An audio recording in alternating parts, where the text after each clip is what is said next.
and everybody said, oh, don't worry about it. It's going to go away. It's transitory. And so each time we got a new report, everybody thought that the number would be lower, and everybody was surprised when it wasn't lower or it went higher. And in fact, then when they kind of went from transitory inflation to peak inflation, every time we got a number that made a new high, they kept repeating the same phrase, okay, now inflation is peaked. Oh no, now inflation is peaked. And now they just keep expecting inflation to go lower because the Fed has raised interest rates and we have this slowing economy. And so everybody expects lower inflation, yet every month investors are surprised by higher than expected inflation. This high inflation is not going to go away. It's not going to go away anytime soon. In fact, it's not going to go away anytime in this decade. We have a lot of inflation in the pipeline, and we have yet to really begun to deal with it. Most people think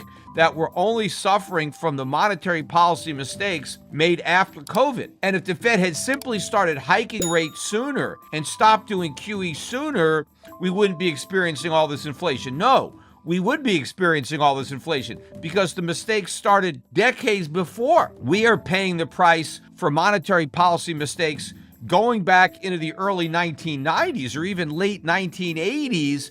It's not simply the mistakes that were made after 2020. It was all the mistakes that were made prior to 2020. But another reason that inflation is not going to go away is because we still have negative real interest rates. Despite the tightening, we still have stimulative monetary policy. Even when the Fed hikes rates to 4% in November, you're still half the inflation rate. You're still discouraging people from saving and encouraging people to take on more debt. You are stoking inflation's fires. You're not putting it out. But even worse than the headline number was the core. Now remember, the core is more important to the Fed than the headline because it strips out food and energy. Even though food and energy are probably the most important parts of the CPI, the Fed likes to ignore those and focus on everything else. But if you focus on everything else, that 0.6% rise is a big number. But in other words, we're going in the wrong direction. Core CPI is going up, not down. The Fed is getting further away from its goal of returning core CPI to 2%. In fact, we're still more than triple 2%. And again, what investors don't understand is we're not going to go from 8.2% or 8.5% inflation, whatever the peak was so far, all the way back down to 2% so easy. It's going to take a long time for inflation to return to 2%. Again, I doubt it's going to return to 2% anytime during this decade. One piece of news that did come out this week was Pepsi, which reported its earnings, but also revealed that it has increased its prices by 17% year over year.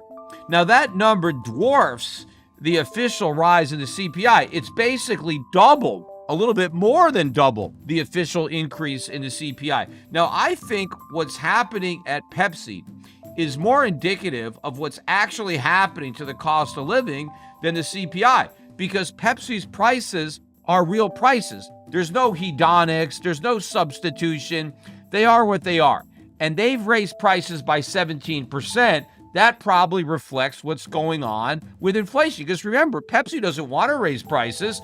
It's trying not to. And in fact, remember early days in the inflation, all of these companies were eating these price hikes. They thought it was transitory, and so they were absorbing the higher costs. They weren't raising prices. If you recall, back then, I said that eventually all these companies are going to throw in the towel on transitory inflation, and they're going to start raising their prices because they're going to realize that the transitory inflation is permanent and they need higher prices to recover their higher costs. And that is exactly what's going on. So a 17% inflation rate, to me, is more believable than the government's 8.5%. And what Pepsi is selling is what Americans are buying. This is what's going on with prices. But getting back to these numbers, the inflation rate in 1984, though, was back up to 4.3%. 1985, 3.5%. We had 1 year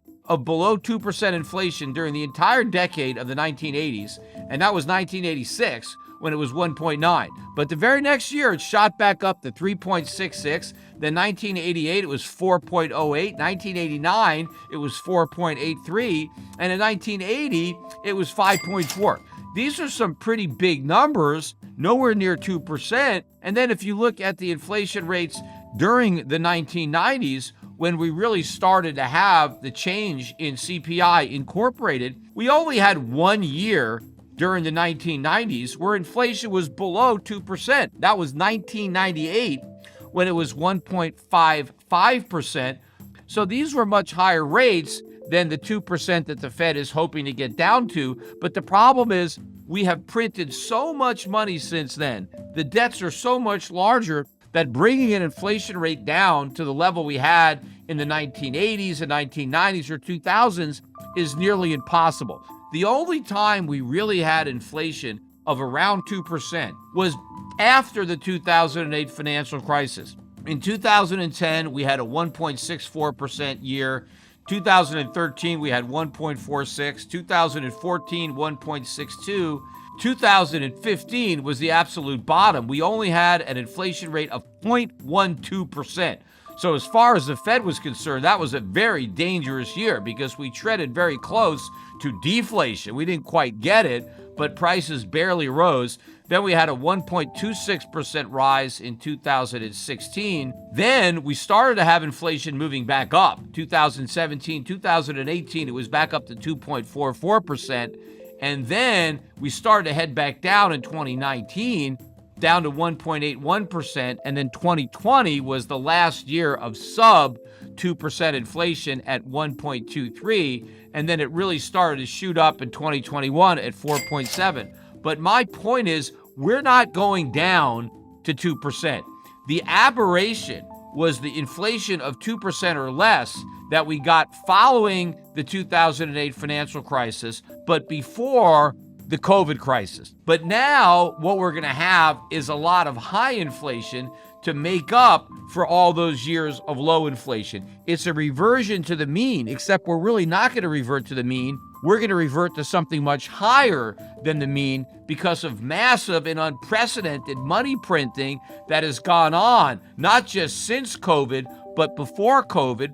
Look at what's happened to the Fed's balance sheet. It's gone from under $1 trillion before the 2008 financial crisis to almost $9 trillion post-COVID. And look how many years the Fed was flooding the economy with near free money. And the financial bubbles that have been inflated dwarf anything that had been inflated prior to this time period. So this has been unprecedented monetary inflation, and it's going to be an unprecedented increase in consumer prices that Americans are going to deal with. Look at our trade deficits. Look at our budget deficits. The twin deficits have never been this big, and they are major drivers of inflation. So this idea that inflation is going to come down is completely wrong. The question is, when are the markets going to come to terms with this reality? Because so far, they're living in fantasy land. Because once again, when we got this hotter than expected inflation number, the immediate reaction was a rise in the dollar and a sell-off in gold. And the same action was repeated on Friday. More dollar strength, more gold weakness. Why? Higher inflation is bad for the dollar by definition. It means the dollar is losing value. It's losing more value than you thought. So if something is losing value faster than you thought, why would you want to buy it even more? The same thing with gold. Inflation is going up, not down. Gold is an inflation hedge. You buy gold when there's inflation. Well, we got more inflation than the markets expected, yet everybody dumped gold. Again, it's the same reason. Every time we get hotter than expected inflation, instead of the markets coming to terms with the reality that the Fed is losing its inflation fight, the markets just believe that the Fed is now going to have to fight even harder to win. But nobody doubts that the Fed will win. And nobody doubts that the Fed will fight as hard as they have to win. And so since they believe that the Fed has to fight harder, they want to buy the dollar and sell gold because fighting harder means even higher interest rates.